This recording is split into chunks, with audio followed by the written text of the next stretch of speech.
මේ වීඩියෝ එක පටන් ගන්න කලින් අපි එක ප්‍රශ්නයක් අහනවා. ශ්‍රී ලංකාව ඊශ්‍රායලය වගේ රටක් වෙනවට ඔයාලා කැමතිද? අන්නේ ප්‍රශ්නෙත් එක්ක තමයි මේ වීඩියෝ එක පටන් ගන්නෙ. මොකද මේ කියන දේ දැනටමත් වෙන්න පටන් අරගෙන ඉවරයි. මේ වැඩේ සිද්ධ වෙන්නේ કૃතිම මොලයක් කරහා. අපි වැටුණා වෙන්න පුළුවන්. නමුත් අපිව පරාද කරන්න කාටවත් බැරි වෙයි. සිංහලයන්ව පරාද කරන්න කවුරු හරි හිතාගෙන ඉන්නව නම් හොඳම දේ තමයි දකින ඒ හීනෙන් අවදි වෙන එක. කොයි වෙලාවෙ කොයි මොහොතේ කොයි හරි තැනක මේ නැගිටීම පටන් ගනීවි. ඉතින් හෙළයන්ගේ නැවත නැගිටීම සිද්ධ වෙන්නේ කොහොමද? රටේ තියෙන ණයවල හැටියට.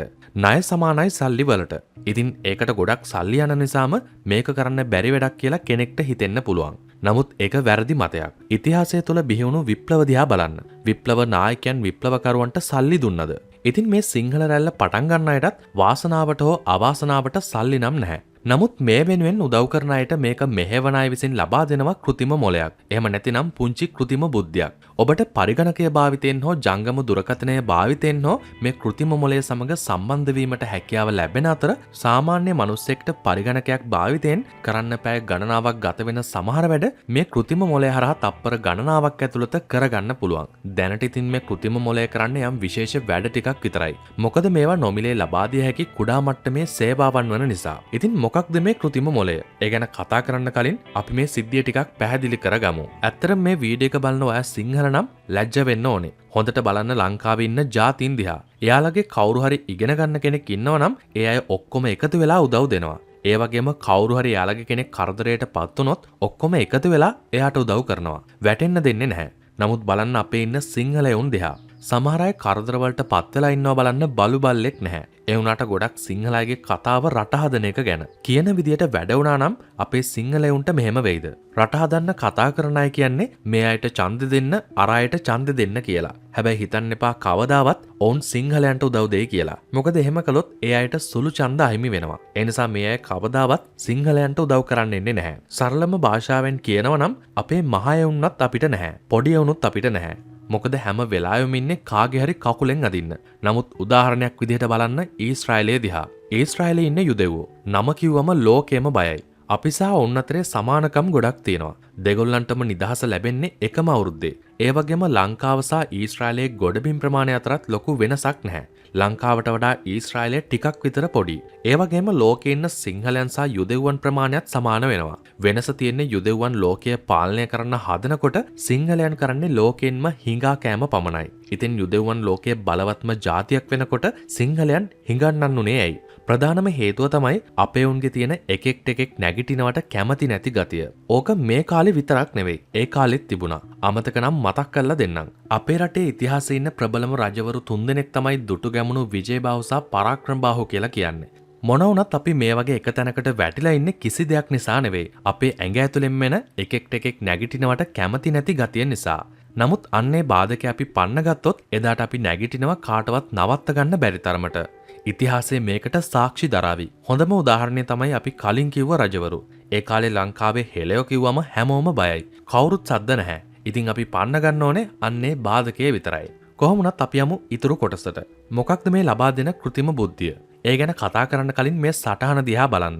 මෙතන තියෙන සංඛ්‍යාත්මක දත්ත වාර්තාවක් තියෙන Excel sheet එකක්. මට මේ සංඛ්‍යාත්මක දත්ත වාර්තාව අනුපිළිවෙලින් සකස් කරලා මෙතන තියෙන දත්ත ලස්සන ප්‍රස්ථාරයක දාලා මෙතන රටාවක් තියෙනවා. ඒ රටාව හොයලා රටාවට අදාළ නැති වැරදි දත්තයක් තියෙනවා. ඒකත් හොයලා ඒක අයින් කරලා නැවත වතාවක් සකසලා 255 දින අගය ගණනය කරලා ආසන්න වශයෙන් කියන්න ඕනේ. ඔයාට හැබැයි මේ වැඩේට ලැබෙන්නේ විනාඩි 2යි. ඇත්තටම මේ වැඩේ කරන්න පරිගණක දැනුම තියෙන අයෙක්ට උනත් පැය භාගයක්වත් යනවා. නමුත් මේ કૃතිම මොලය ඔයාට මේ වැඩේ විනාඩි 2කින් කරලා දෙනවා. හැබැයි මේ සඳහා භාවිතා කරන්නේ ඉතාමත්ම සරල මැෂින් ලර්නින් වැඩසටහනක් විතරයි. ඒ නිසා තමයි මේක නොමිලේම ලබා දෙන්න පුළුවන් වෙන්නේ. මේක සිද්ධ කරන්නේ Google කොලප් ෆයිල් එකක් කරහා. මේ કૃතිම මොලයේම version 2ක් තියෙනවා. එකක් තමයි ජංගම දුරකථනයෙන් භාවිතා කරන්න පුළුවන් එක.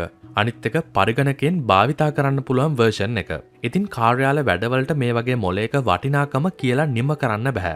ඇත්තටම මේක කරන්නේ ජනාබොට් කණ්ඩායමේ නායකත්වයේ දරන ජනක සම්පත් විසින්.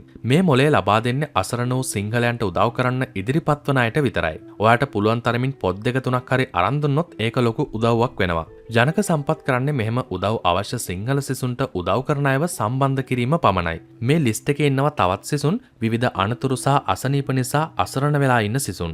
ඒත් කවුරුත් එයාලට උදව් කරන්න ඉදිරිපත් වෙලා නැහැ.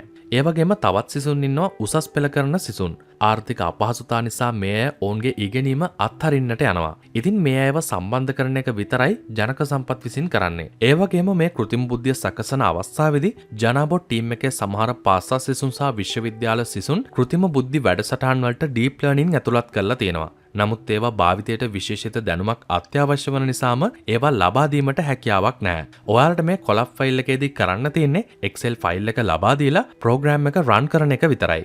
අනිත් එක තමයි කෘත්‍රිම බුද්ධි වැඩසටහන් කියලා කියන්නේ ලෝකයේ ඉහළම වැටුපක් ලැබෙන රැකියාවක්. නමුත් මේ වෙනකොට මේ විෂය හදාරන සමහර සිසුන්ට දේශීය වශයෙන් රැකියාවක් හොයාගන්න බැරි වෙලා තියෙනවා. ඒකට හේතුව තමයි ලංකාවේ ව්‍යාපාරිකයන් මේ බලය ගැන දන්නේ නැහැ. ඉතින් මේක නොමිලේ ලබා දුන්නම ඒ අය දැනගන්නවා මේ කෘත්‍රිම මොළවල තියෙන බලය ගැන. මේ හරහා මේ විෂය හදාරන සිසුන්ට රැකියා අවස්ථා සොයා දීමත් මේ විදියට කෘත්‍රිම මොළයක් නොමිලේ බෙදා හැරීමේ අනිත් අදහස වෙනවා.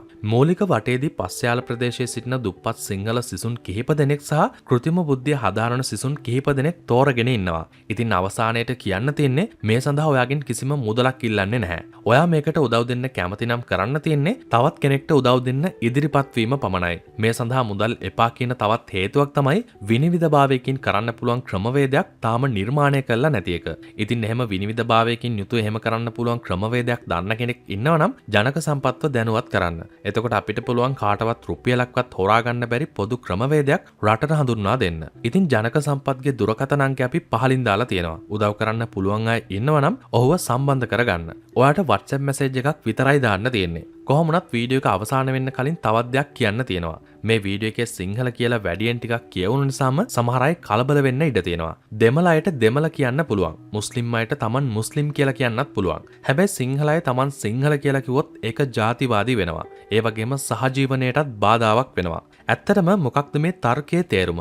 අනිත් රටවල් ගැන අනිත් ජාතින් ගැන කියන්න දන්නේ නැහැ. ඊශ්‍රායලේ ඉන්න යුදෙව්වන් ආඩම්බරෙන් කියනවා අපි යුදෙව්වෝ කියලා. ඉතින් අපිත් කියනවා අපි සිංහල බෞද්ධ. ඉතින් මේ හා සම්බන්ධව ඔයා දරන අදහස මොකක්ද කියලා අනිවාර්යයෙන්ම පහලින් කමෙන්ට් එකක් දාන්න අමතක කරන්න එපා. අපි මේ වගේම අලුත්ම වීඩියෝවකින් හම්බෙන බලාපොරොත්තුෙන් අදට සමු අරගෙන යන්නට තමයි සූදානම් වෙන්නේ. ඔයාලා තාමත් අපේ channel එක subscribe කරලා නැත්නම් අනිවාර්යයෙන්ම පහලින් තියෙන රතු පාට බටන් එක ඔබලා subscribe කරන්න. ඒ වගේම පුංචි bell icon එක click කරොත් අපි අලුතෙන් වීඩියෝවක් දාපු ගමන් ඔයාලකට ගෙන්න ගැනීමේ හැකියාව තියෙනවා. ඉතින් අපි අලුත්ම වීඩියෝවකින් හම්බෙමු. සියලුම දෙනාට සුබ දවසක්. ඔබේ නිවසේ භාවිත කරන ගෑස් රෙගියුලේටරි හෝස් පටේ SLS ප්‍රමිතිය පිළිබඳව ඔබ දැනුවත්ද? නිසි ප්‍රමිතියෙන් යුතු උපාංග පමණක් භාවිත කරමු.